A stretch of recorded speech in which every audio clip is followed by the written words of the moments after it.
Hi, and welcome to another one of my videos. In this one, I'm going to talk about how to manage a team offshore.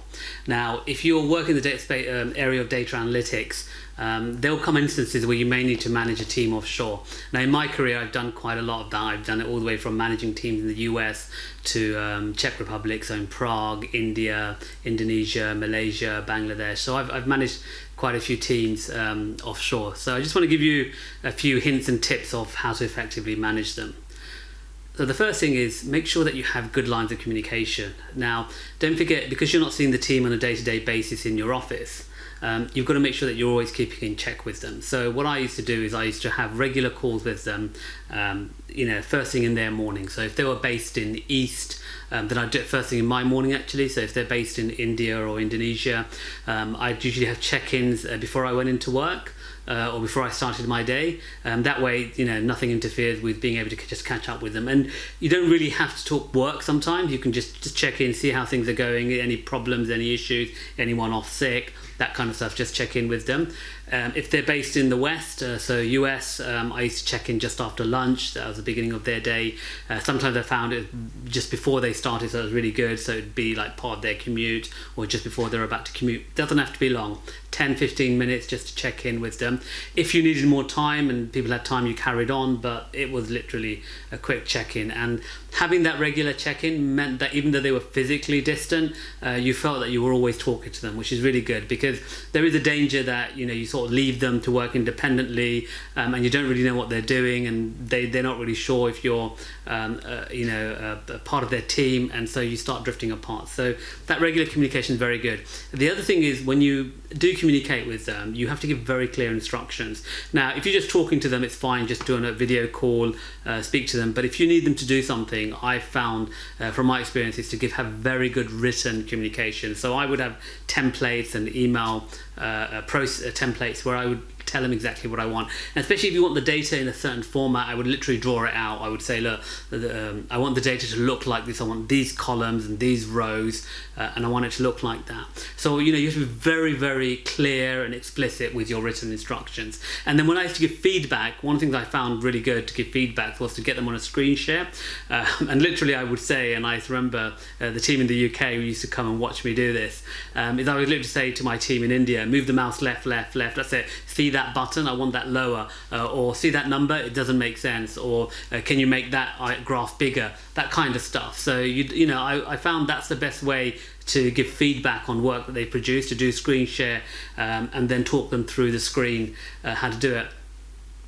What you'll find is that most people who work for international companies or companies based in the UK usually do speak very good English. So I've never had a problem with my team in Prague, Indonesia, India, Malaysia, Bangladesh. They all spoke very good English.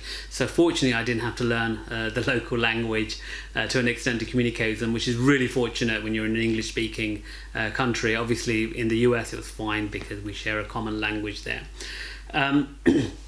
So as long as you have good lines of communication, you're able to give instructions very clearly, and you're able to give feedback through screen share, that works really well. The other thing is that you have to have the right people. So when you're interviewing for people offshore, typically, like sometimes I've inherited offshore teams, and so I've not really had the luxury or the need to hire that team. It's already been there. But what does happen is that they do churn. So just like teams in the UK, you will find offshore teams will also churn. So you've just got to make sure you hire the right process. And in another video, I talk about my 3-step interviewing process. I still would recommend that when you're hiring even offshore. But the other thing you need to bear in mind is that you need to hire people, when you're hiring offshore, the same reasons you'd hire them here, that they have to be good technically, that they have to be good in terms of answering business problems, and that they're smart enough to be able to solve problems on their own initiative. Okay, so if you hire the right people, and if the team is sizable, so at least 4 or 5 people, then try and look for a team lead within the existing team, or if you had to hire someone in. But you need someone who's a lead, who's going to be your eyes and ears on the ground, because you're not going to be able to communicate one-to-one with everyone all the time. So you need one person who you rely on, that you provide instructions to, who then manages the team on the ground day to day, who then feeds back to you what's happening on the ground, and that kind of stuff. And it is important to have that team lead. And then also, you know, when you have that team, you need to have a progression plan from them, just like you would in the UK. Have a progression plan for them in their own, you know, offices offshore. The reason I mention that, just like in the UK, if you don't have a progression plan, they'll feel that they've come to a barrier in your organisation and want to leave if they want to grow. They feel they have to leave to grow. So you need to show them that, no, if you stay with us, then this is a career progression plan. So those things, I guess, are common across both UK and offshore.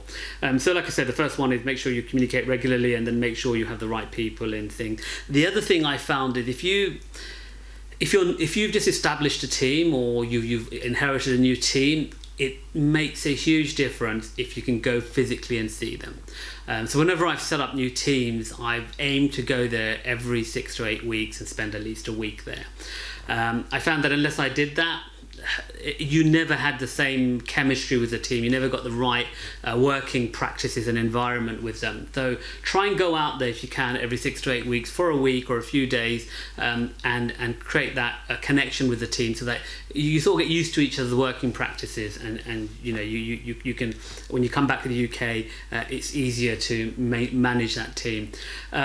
At a minimum, I would say, if you can't do 6 to 8 weeks, at least once a quarter. So try and fly out at least once a quarter and be there. It helps a lot for the team and for you as well. Otherwise, you just feel that you're not part of that team, and it doesn't help the process. Okay, and then finally, expect the same team dynamics out there as you would in the UK. So you're going to have team members who, you know, would like to progress, would like to do interesting projects, others who'd like to do something else, some people who just want to leave. You've just got to expect those same team dynamics. So don't be surprised if you find that, oh, people are wanting to leave or people are unhappy. It's exactly the same as you'd find in the UK. So you've just got to have a way of dealing with that, because you're not physically there. So that's where having the team lead is quite important, because he can fill you in, or she can fill you in, and you can then brief them on what you'd like to do. You know, whether there's some people you'd like to retain, and so therefore you sort of accommodate what they want, or some people you just think, look, they maybe we just let them go, that then they're not fitting into our team and or our company, and it's not worth trying to hold on to them. So like I said, expect those team dynamics, but just have a more robust process in place for you to help the team lead there. Because don't forget, even though in that local office you might have their own HR team, their own processes for managing people, they are your team, so you need to be proactive in making sure that they are managed and also are happy in what they're doing. So yeah, so they're the sort of things I found very useful when you're managing an offshore team. If you have any comments, please write them in the comments section below. Again, any questions, please put them down and I'll try and answer as many as I can. Please do like my video, and of course please subscribe to my channel. Thank you very much.